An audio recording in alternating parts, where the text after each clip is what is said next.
Think about the traditional medical model for a second.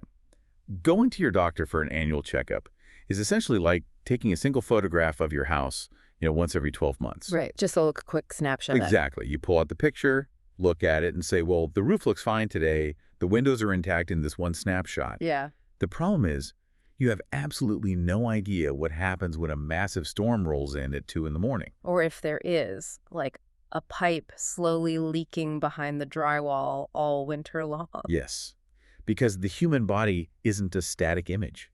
It is a highly dynamic system that adapts and shifts every single hour. Absolutely. And yet, our primary method of healthcare has basically always relied on taking that single yearly snapshot and just hoping we didn't miss anything. Which is a fundamental limitation of traditional medicine. I mean, we've been forced to treat biological processes as if they were frozen in time. Right. Simply because we didn't have the tools to observe them continuously without, keeping a patient admitted to a hospital ward for weeks. But that is changing, and it's changing way faster than most of us realize.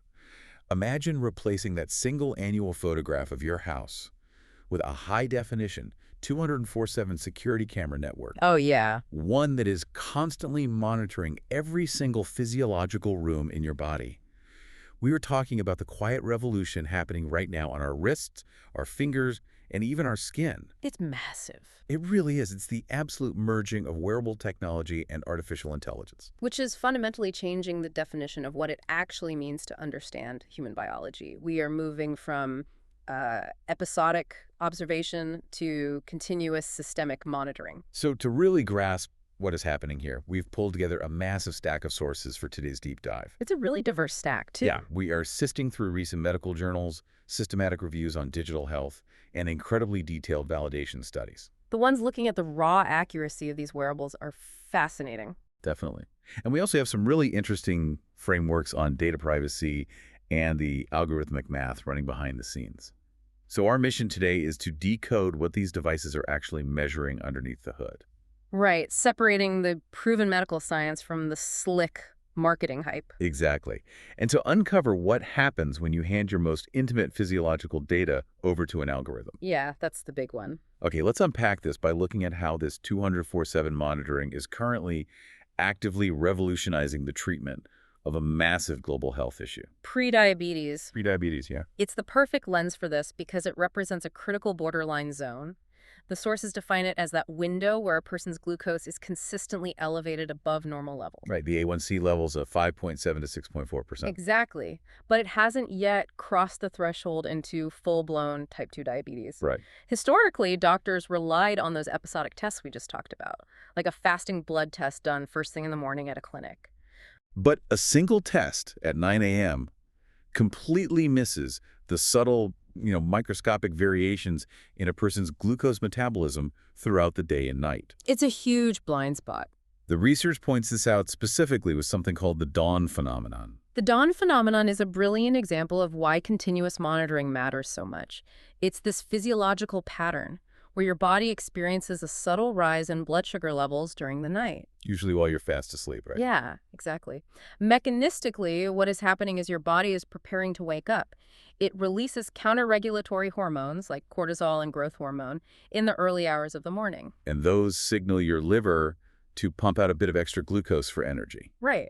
And in a perfectly healthy system, your body releases just enough insulin to keep that glucose dump in check. But for someone in that pre-diabetic zone, their insulin response is sluggish. So their blood sugar spikes at maybe 3 a.m. and then slowly settles back down by the time they actually get to the clinic for their 9 a.m. blood draw. Yep. And the doctor looks at the fasting snapshot, says everything looks fine, and completely misses the chaos that happened overnight. Wow. Missing that nighttime spike, along with post-meal spikes, means missing the very earliest indicators that a patient's metabolic system is failing. But then you introduce a continuous glucose monitor, Right. a CGM, combined with artificial intelligence. And you eliminate that blind spot entirely. You aren't just getting raw, isolated numbers anymore. The AI, using deep neural networks, takes that relentless stream of continuous data. And cross-references it, right? Exactly. Against your pre-meal glucose levels, the exact macronutrients of what you just ate, and your specific post-meal response. So it's basically mapping the entire causal chain of your metabolism. What's fascinating here is that the AI essentially weaves all those data points together to create a completely unique metabolic fingerprint for the user. And that fingerprint is totally overturning decades of generalized dietary advice. Like for the longest time, the clinical approach to prediabetes has been population-based. Right, eat a Mediterranean diet or generally cut down on carbs. Because statistically, that works for the average person. But nobody is actually the statistical average. No, not at all. The sources show that these newly developed, personalized postprandial targeting diets, PPT diets for short, are vastly outperforming generalized diets. It all comes down to the microbiome. The AI is recognizing that your unique gut bacteria digest and synthesize foods in a way that is entirely specific to you. Which means the glucose response is as unique as a fingerprint. Exactly. We are transitioning from a prescriptive model of medicine where a doctor just hands you a generic pamphlet of rules to a collaborative model.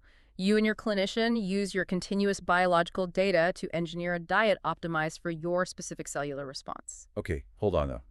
I have to inject a little skepticism here. Sure. If I look at my app and it tells me that a plain bowl of super healthy oatmeal is sending my glucose into the red zone, but a bowl of full-fat ice cream keeps me perfectly stable. Right, it sounds crazy. My immediate instinct is to think the machine is just broken. Are we actually supposed to throw out decades of established nutritional science just because an algorithm decides my gut microbiome prefers ice cream? That tension is exactly what clinicians are wrestling with right now. But the AI is absolutely not telling you that ice cream is a universal health food or that oatmeal is poison.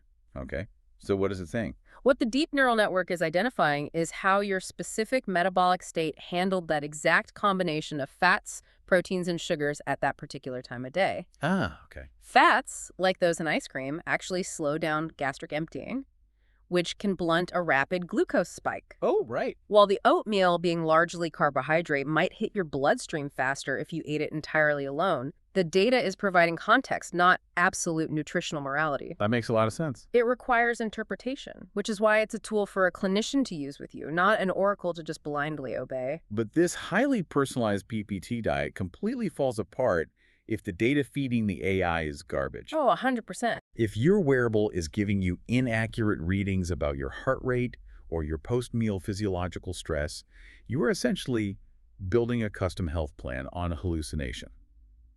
So how reliable is the hardware that's actually gathering this data? The systematic reviews tackle this head-on, and the short answer is where you wear the device fundamentally dictates the physical quality of the data. Okay. Researchers are classifying this tech using a standardized 5-category framework to cut through the marketing noise. They evaluate the wearable device, the specific sensor type, the parameters being measured, the body location, and the intended medical application. Let's look at the dominant player first then, wristbands. The smartwatches most people are wearing right now. Right. According to the data, they dominate chronic disease monitoring. Right. They appear in about 64% of the studies we analyzed, and when the conditions are perfect, their accuracy is almost hard to believe. Yeah, there's a specific validation study we looked at involving patients under general anesthesia. Yeah. Testing a smartwatch on a patient under anesthesia is a brilliant methodological choice because it isolates the sensor from the physical noise of human life. The patient is entirely stationary. Exactly. So they compared an Apple Watch to a hospital-grade lead-2 ECG machine. And out of over 1,200 matched heart rate readings, the Apple Watch matched the ECG perfectly, 99.8% of the time. It's incredible. Only 3 individual readings differed in any significant way. That is, clinical-grade precision just sitting on a consumer's wrist. However, the real world is not an operating table. Right. When you are awake, your wrist is a highly chaotic environment. You're typing, gesturing, lifting coffee cups. This constant movement introduces what researchers call motion artifacts. Those are artifacts. Yeah. Every time you flex your wrist, the muscles and tendons shift underneath the sensor, and ambient light leaks in from the outside. That physical noise corrupts the data stream. So while a smartwatch is phenomenal for tracking a baseline heart rate, the evidence shows it struggles massively to capture complex cardiovascular parameters. Things like continuous blood pressure, simply because the wrist moves way too much. Which introduces the primary challenger in the hardware space, smart rings. Right. The sources indicate that devices like the Oura Ring or the OXYZEN Ring offer a form of continuous passive monitoring that wristbands just can't match. And it comes entirely down to the physics of the form factor. A ring sits securely on the finger. It doesn't slide up and down your arm like a heavy watch face. Yeah, that makes sense. The blood vessels in your fingers are also closer to the surface. So by moving the sensor to a location with less peripheral movement and better vascular access, you drastically reduce those motion artifacts. And because it's so much less intrusive, compliance goes way up. People actually sleep with their rings on. Exactly. The data from the COVID-19 pandemic really highlights why that matters. The study showed that smart rings were detecting viral infections before the users even knew they were sick. It's wild. By tracking microscopic shifts in baseline temperature Yeah. and subtle drops in heart rate variability. Heart rate variability, or HRV, is the measurement of the time variation between your actual heartbeats. It is a direct window into your autonomic nervous system. Okay. When you are rested and healthy, your HRV is high. Your body is in a relaxed, adaptable state. But the moment a virus enters your system, even before you feel a single symptom, Your body knows. your nervous system shifts into a defensive fight-or-flight mode. Your heartbeats become more rigid. Your HRV drops. And the algorithms analyzing the ring data were picking up this autonomic shift combined with fractional increases in skin temperature. Right. And flagging an immune response days before the patient even felt a sore throat. They knew a virus was taking hold before the human host had a clue. Yeah. That is the ultimate promise of what the research calls the biological legend. Yes, exactly. We aren't just counting steps anymore. These devices are establishing a highly precise mathematical baseline of what normal looks like for your body, and then acting as an early warning radar for any deviation. It's a huge leap forward. But again, I keep coming back to the psychological trap of this. What do you mean? Well, if my ring tells me my HRV tanked overnight and my recovery is sitting at 30%, but I wake up feeling energized, sharp, and ready to go, Oh, right. who do I actually trust? Do I trust the algorithm computing my biological ledger, or do I trust my own somatic reality? The phenomenon you're describing is a known risk in the quantified self movement. It's very easy to let a digital output override your own physical intuition. Yeah. And outsourcing your internal reality to an algorithm becomes actively dangerous when you realize that the algorithm itself might be inherently flawed. Which opens up a completely different layer of this conversation. A really important one. As incredible as the early warning capabilities are, the sources lay out very clearly that both the physical sensors strapped to our bodies and the AI models processing the data suffer from severe systemic blind spots. This raises an important question about biological discrimination, and it's engineered into the system starting at the bare metal hardware. Think about the dominant sensor type, photoplethysmography or PPG. Those are the little green LED lights flashing on the underside of almost every smartwatch, right? Exactly. The mechanism of a PPG sensor relies on optical refraction. It shines that green light into your skin and measures how much light bounces back to calculate the volume of blood pulsing underneath. Okay. But the clinical evidence is unequivocal here. That specific wavelength of light does not work equally well on all human tissue. Right. Because melanin absorbs light differently, PPG sensors have significantly higher error rates on darker skin tones. That is unacceptable. They also fail on individuals with dense arm hair, which literally scatters the light. And they struggle on patients with peripheral perfusion disorders, basically people whose blood simply doesn't circulate as strongly to their extremities. So we have a situation where the physical device you buy at the store is literally less capable of reading your biology based on your physical characteristics. Yeah. The hardware is blind to certain populations. Yeah. But it doesn't even stop at the hardware. The math processing that light is also skewed. That brings us to algorithmic bias. Right. The AI models that decide whether your heart rhythm is normal or whether you've just taken a hard fall, they don't just magically know how to do that. They have to be trained on massive data sets. And the researchers highlight foundational training data sets like MobiAct and the UCI-HAR dataset. Yes. And the issue is the demographics of the humans who actually make up those data sets. The sources show these datasets are overwhelmingly populated by younger, digitally literate, athletic, able-bodied individuals.